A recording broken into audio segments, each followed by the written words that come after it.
sa kabila ng bagyong Christine at panalangin para sa mga kababayan natin sa Bicol at sa iba pang bahagi ng Pilipinas. Nung nagsimula kami sa aming hearing sa mga kaso ng human trafficking ni Apollo C. Quiboloy, tandang-tanda ko, ang sabi sa amin, Risa is biting off more than she can chew. It was unthinkable after all to go after a pastor who was believed to be able to command hundreds of thousands, if not millions, of voters. A pastor who was associated with a former president and an entire vote-rich province. A pastor na may sariling media outfit, may madaming mga kumpanya, at may sariling simbahan. Huwag mong banggain yan, sabi ng ilang mga well-meaning na kaibigan. Hindi mo kakayanin. Why did we push? We pushed because of the stories of young girls that we heard were being groomed into what he called pastorals and forced to provide sexual services to this so-called Son of God. Ang pakikipagtalik daw kay Apollo Quiboloy ay paraan ng pagsasamba sa Ama at pagsasakripisyo ng sarili para sa dakilang manlilikha.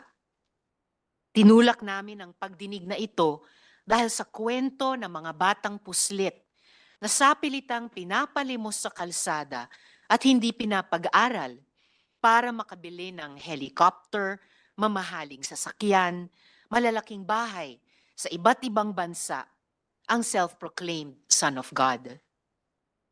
Hindi po ito katanggap-tanggap sa amin. Coming on the heels of the Senyor Aguila investigation, mahalaga din sa amin na siyasatin.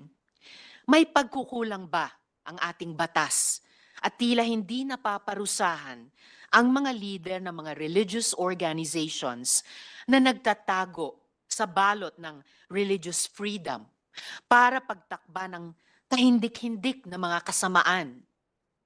Are our rape laws sufficient to navigate the gray area of consent, sexual agency, and religious freedom?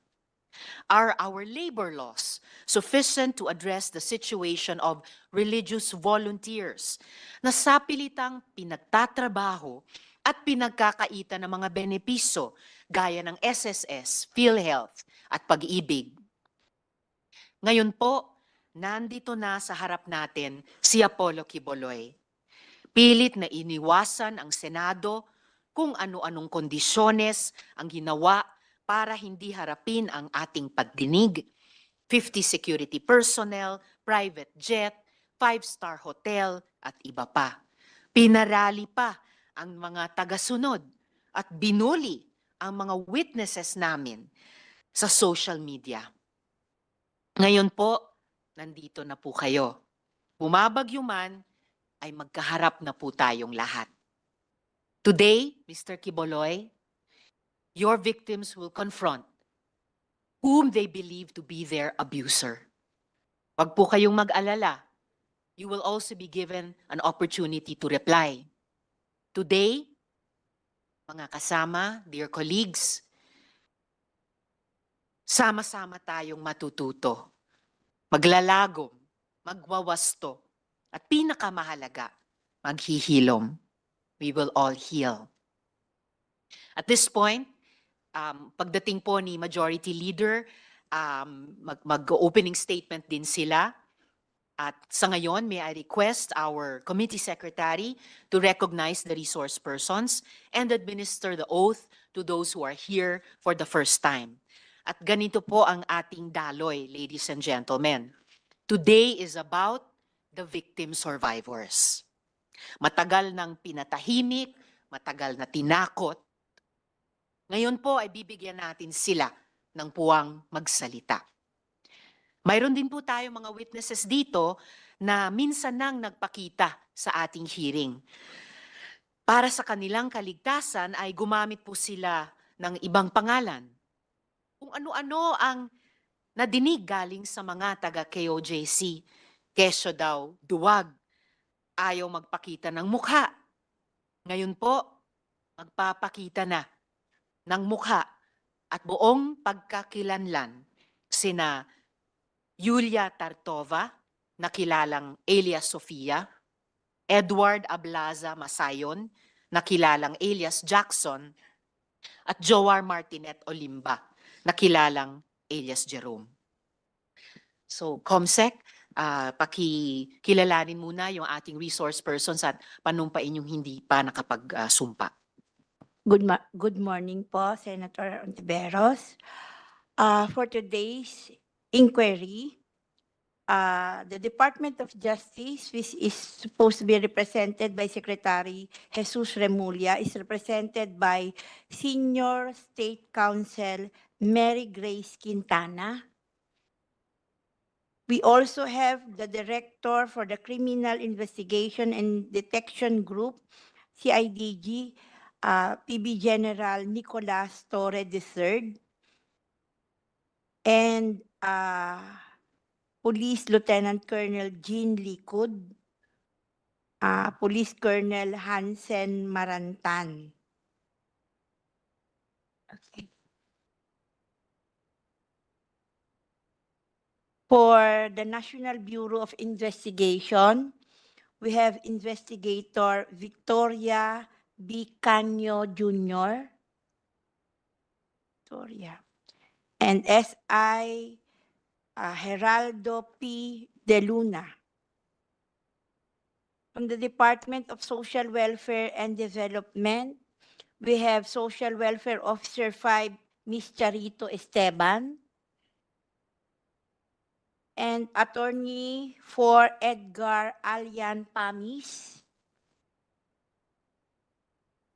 From the Department of Interior and Local Government, we have ASEC Romeo P. Benitez. From the Department of Foreign Affairs, we have Undersecretary Jesus Gary Domingo.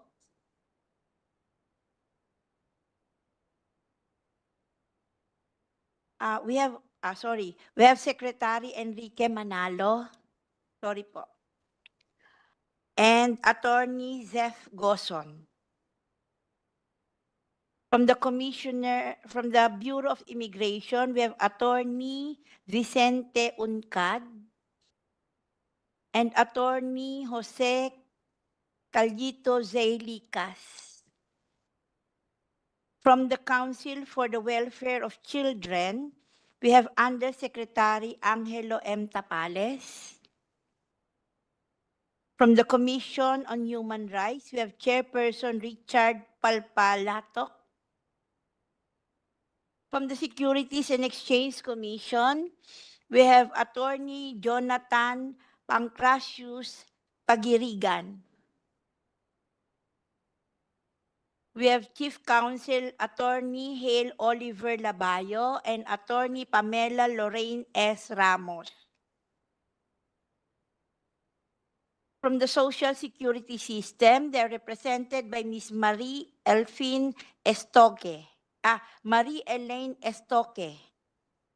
their Vice President for Mindanao South 1 Luzon Division. And Ms. Irene Laksamana, as well as Ms. Alnora Presbitero, Ms. Elaine Perucho, Attorney Joseph Desuña. From the Center for Migrant Advocacy, they are represented by the Executive Director Ellen Sana.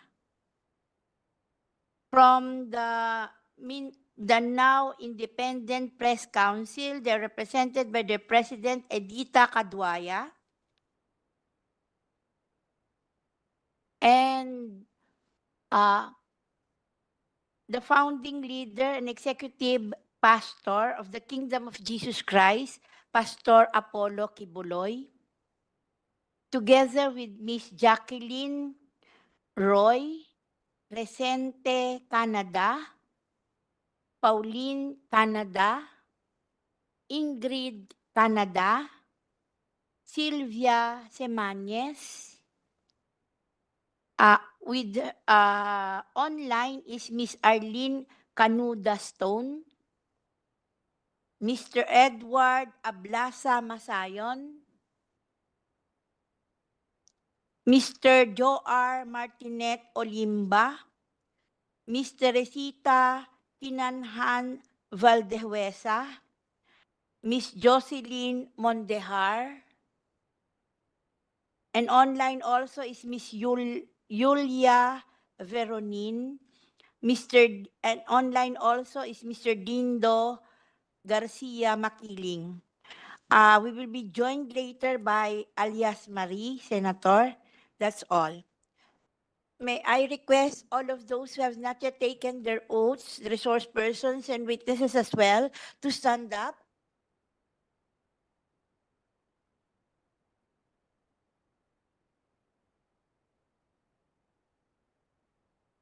And please raise your right hand.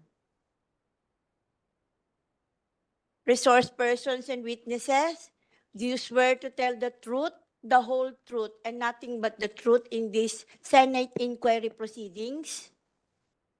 Yes. Senator, they have all answered in the affirmative. That's all. Thank you. Thank you, Comsec. At